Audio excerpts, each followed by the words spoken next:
بسم اللہ الرحمن الرحیم۔ مختلف احادیث مبارکہ میں نبی کریم صلی اللہ علیہ وآلہ وسلم نے ارشاد فرمایا، مجھے تمہاری دنیا میں سے 3 چیزیں محبوب ہیں، خوشبو، نکاح اور نماز۔ جو بندہ موت کے وقت 3 چیزوں سے بری ہوگا وہ جنت میں داخل ہوگا۔ نمبر 1 ہے تکبر، نمبر 2 ہے قرض اور خیانت۔ 3 چیزیں اگر دی جائیں تو منع نہ کرو، خوشبو، تکیہ اور دودھ۔ 3 لوگ جنت میں داخل نہ ہوں گے، والدین کا نافرمان، شراب کا عادی اور چغل خور۔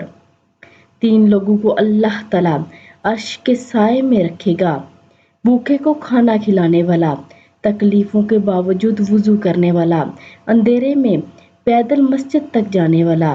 رسول اللہ صلی اللہ علیہ وآلہ وسلم نے ارشاد فرمایا، اللہ تعالیٰ اس شخص کو تر و تازہ رکھے جس نے میری کوئی حدیث سنی اور اس سے آگے دوسروں تک پہنچایا۔ تو آپ سب بھی اس پر عمل کریں اور صدقہ جاریہ کا حصہ بنیں۔